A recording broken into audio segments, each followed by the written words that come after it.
What is up there, guys? This is Cobrak and it is still just a little bit after 8 in the morning and I've still been awake all night. Why? Because I'm recording this vlog right after the previous one. Obviously, this one's going to be a little bit more focused on the writing topic. Spent a lot of time talking about that in the last episode. Got some questions about that from Mr. Foxy Hippo RPGs and Legaltio.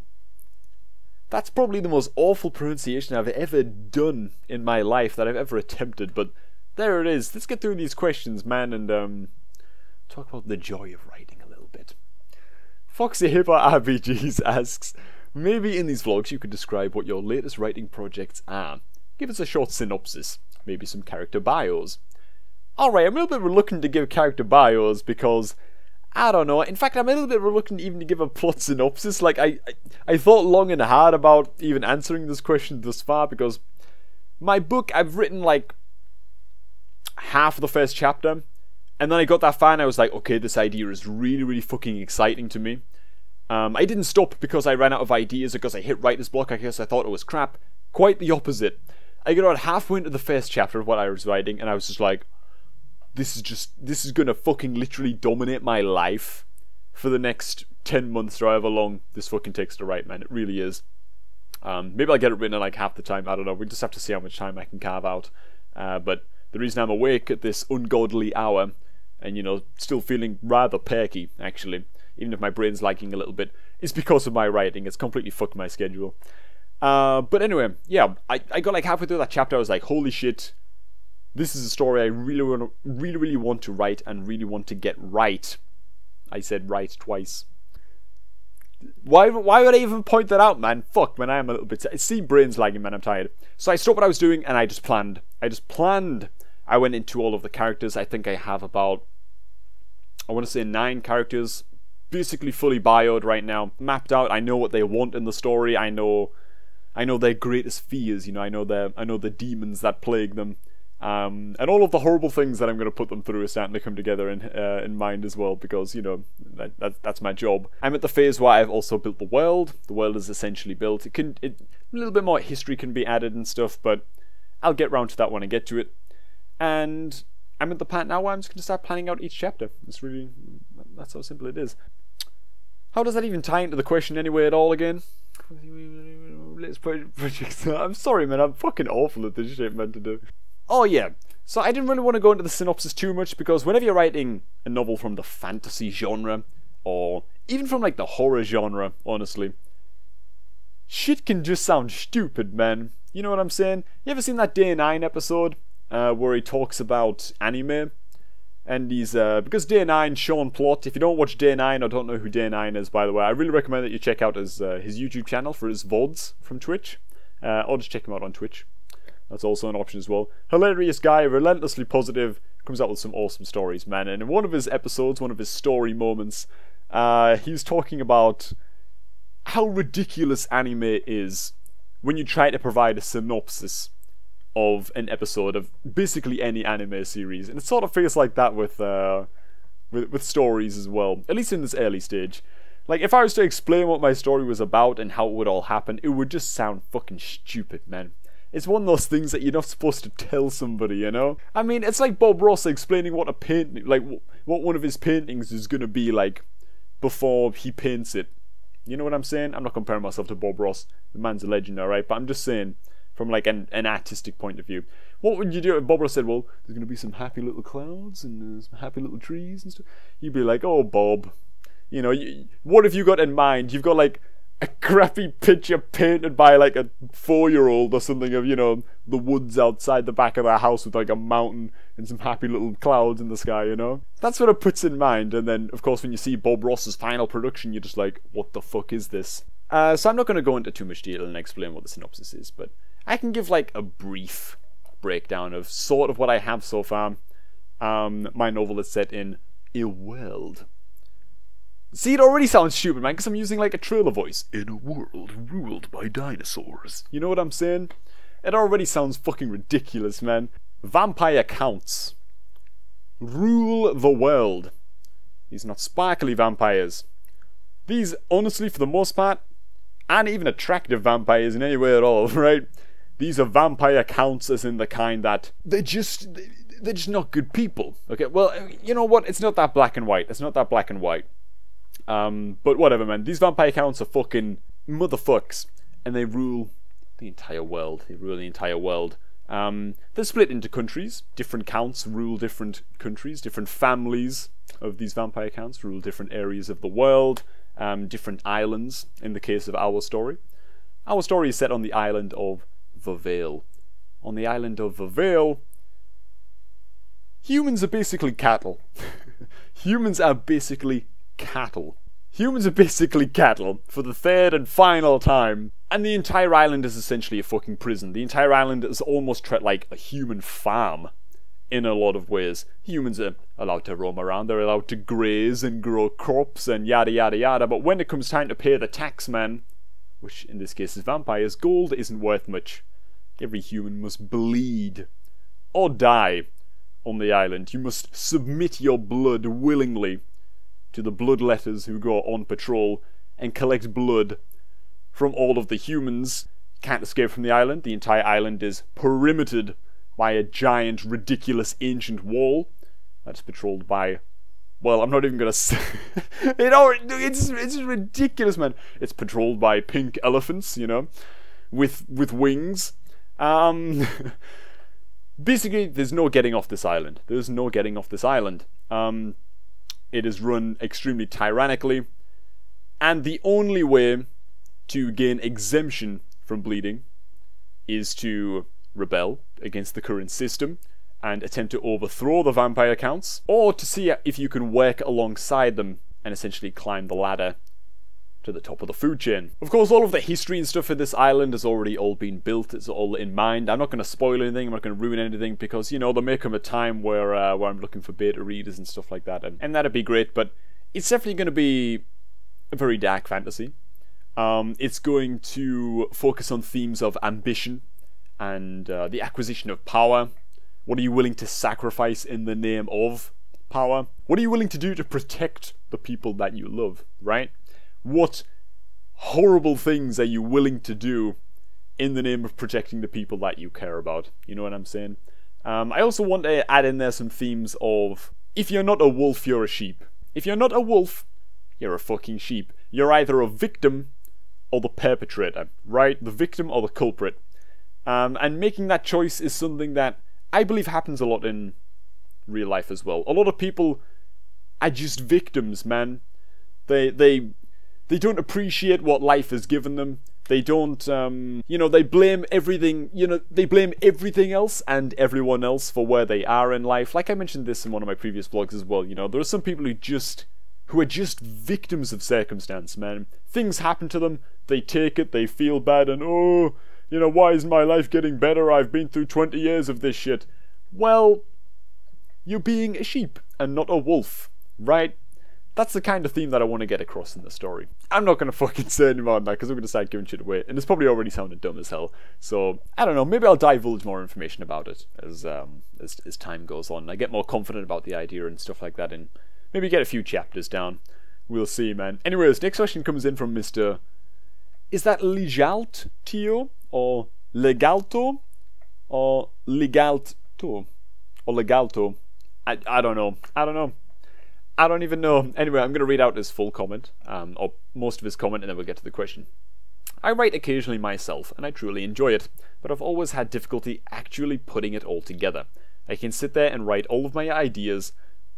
Oh my goodness. That pasta, man. All of my ideas and how my world will be for hours on end, like magic and important characters and their backstories, the world and the cities, the races and their characteristics, etc., just like you. But like I said, it's difficult to actually create the chapters and whatnot. I always feel immersed as well, and it definitely feels awesome. My question is simple. Let's get into the question here. What kind of genres do you like writing about? Do you go between multiple ones like fantasy, modern, sci-fi, or etc.? Or etc., etc. Fuck it. Okay, I'm going to answer like the first part of the comment first as well. That just wasn't even English. Well, it was, but it was just awful. Whatever, man. Yeah, I'm going to go back to what you mentioned at first. You know, you have all of these crazy ideas. You're able to build the races and the characters and the setting, and you're even able to design magic systems and stuff like that, and that all feels really exciting to you, right? But then you actually can't build the chapters. Easy method for doing that, right, is imagining the story that you want in mind, right? You have a general plan in your head of who your main character is, what he's going to do through the course of the story. You might even know where the story is going to end, which is a great start. That kills the buzz for a lot of writers, but it doesn't for me, and I don't think it should for most people, honestly. Because even if you already have the ending in mind, you then have the full backstory before you reach the ending to really play with, to, you know, if you know who's gonna die in the ending, holy shit, man, you can have so much fun making readers love that character. You know, the best friend of the protagonist, or the love interest of the protagonist. Oh my god, when the reader loves that character so much, and then boom! You knew all along that, you know, Voldemort's dad was gonna come along and fucking just pull her head off. Just right in front of the protagonist, man. Just pull it clean off, you know? So you can still have a lot of fun with it like that too, but you probably have in mind all of these things that you want to happen during the story. Scenes in your head. The main character has a fight. The main character meets love interest. They both get drunk and shag on the beach. Literally just info dump all of that, man. Jot it all down. Bullet point, one scene. Main character kills a lizard. Next bullet point. Main character... I don't fucking know, really. I'm trying to think of like a desert island story because he killed a lizard. Makes a sandcastle. Blah, blah, blah, blah. All these scenes that you imagine might happen in your story. Everything and anything that might happen in your story, right? This can go on for pages and pages and pages. Then at that point, start to think about, okay, are there any common themes among these scenes? Are there any common themes among these scenes? And most of them about romance. You got a fucking romance novel cooking in your head, right? Nothing to be ashamed of, alright? All genres are, well, all genres are equal. Some are more equal than others, but all genres are equal. I'm fucking serious about that, man. All genres are equal, man. Never be ashamed about what you're writing about, okay? If a lot of scenes are really high tension, and have a lot of mystery to them, you might be somewhere in between a mystery novel and a horror novel, and then you can kind of differentiate and choose between those, or mix them in together. Figure out the theme of your story, and that will help you delete some of the crap ideas that you churned out as you just vomited all of your ideas out onto the page, you know? Delete some of the ones that really just don't make a lot of sense, or don't really tie into the overall story. You might already have your ending on this page as well. Hopefully that one survives this culling process, because that'll make the next part a lot simpler. The ideas that you have left over, put them in order. What order would they happen in, do you think? None of this is set in stone. You're just hypothesizing. Put them in a general order, and then you can start to fill in the gaps. Okay, how do we get from point fucking A to point D? Okay, so we need a couple of extra scenes here, so we can get the character to this point. Okay, now we've got to jump from point D to point F, so we need an E in there, and another scene in there, another little chapter in there or something, you know? Try and make those interesting too. And then before you know it, like I say, like I just alluded to right there, you've basically got your chapters mapped out, or the basic idea of what could be your chapters mapped out. And from that stage, you're pretty much good to go. From that stage, it just depends how much you want to plan. Some people plan for fucking months before ever even attempting to write the first sentence of the first chapter, you know? Some people plan for a couple of days. Very, very brief stuff. Just bullet points for each chapter, basically, and then they just go for it. Which I'd recommend if you're just starting out, because you just get to the meat and potatoes of it soon, you know, and it's a lot more fun that way. Anyways, now I'm actually going to get to the real question, like out. What kind of genres do I like writing about? Do I go between multiple ones? I always come back to fantasy, personally. I always come back to the fantasy style. I love there to be supernatural elements. I love there to be, like you say, a magic system, making sure that there's a worthy cost for using magic in most of the worlds that I build and stuff like that. I always come back to fantasy. I always just feel like, sure, what I'm writing could be kind of told in a metaphor in the real world, you know? Like if I'm writing my story, for example, in the real world, my story is about, you know, the oppressive vampire overlords that rule over the prison island of Vavale, guarded by the pink-winged elephants. What the fuck was I talking about again, man? I just got pink elephants in my brain right now, dude. It's not even cool. Oh yeah. So the oppressive vampire overlords, people being victims of circumstance, and you know, there are people who want more power than others. What are they willing to do and sacrifice to protect their family from being bled for the vampires' satiation? Okay, you can just literally exchange blood for money. it's basically taxes, right? That's the idea. That's the metaphor I'm trying to get across with the blood. You know, blood is money in this world. Okay, it's just like taxation, the blood tax. You know, the vampire overlords are businessmen and oligarchs and maybe even politicians. And it's really that fucking simple. I mean, that's really all there is to it. And I could make it a modern or like a real world set novel. I could do that.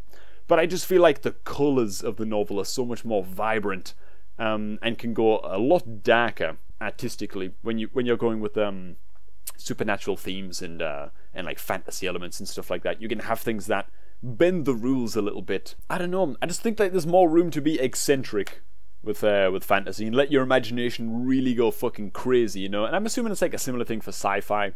I mean, I do think that stories set in the modern world also do have their benefits too. I think that people can relate to them a little bit more easily. The characters even in those stories might seem a little bit more believable because everyone, if you have a character called Bob, a character called Marley, how'd I put those two names together, you know? You got Bobby here, you got Marley there, you know. Bob's like a little kid. He's like that kid that you used to know at school. Marley's like that teacher that you used to know at college or whatever, you know. The characters can come across as a lot more overtly relatable, I think, and I think that's one of the challenges of writing, you know, anything like fantasy or sci-fi, is that, sure, you can have vampires and aliens and mythical beasts, lizard men, and all sorts of crazy stuff, you know, but you gotta make sure that there's something human in them still. You gotta make sure that they're still relatable. If not, you might just get lost in an ocean of pink elephants with wings and crazy monsters and blah blah blah blah, and it can just seem way too far away from what a reader can possibly empathize with. You know what I'm saying? I barely know what I'm saying, so I hope that you know what I'm saying, man. Fuck, I'm gonna wrap this video up right now, man, because Christ, man, both of these vlogs have been a complete disaster, man. If you didn't see the last vlog, go ahead and go and check that out, man. What was I doing with my life? I think a couple of times I just forgot what I was even saying. Not a good sign, man. Anyways, I'm gonna go and get some writing done right now. It's actually nearly 10 to 9 in the morning right now. 10 minutes until 9 AM. Going strong. I'll probably be awake for a couple more hours, honestly. My sleeping pattern has gotten so bad that it would actually be beneficial to me to just stay awake a few more hours. Fuck it, man, like 4 or 5 more hours, man. Let's just do it. And just go full circle, you know what I'm saying? So that eventually I'm going to bed at like 5 PM. Well, fuck it, I don't need to explain it. You know what I'm saying. You guys all have messed up sleeping patterns too, right? Unless you have, you know, a real job. Which, yeah, I mean, your sleeping pattern is probably healthy. Screw you. Anyway, I'm going to leave it here. Thanks for stopping by, everybody. Do enjoy the rest of your day now. And I'm going to catch all of you guys a tad bit later. As well as reading all your comments down below and picking out questions for the next episode of a vlog. It doesn't really have a name. Ta-ra, everybody.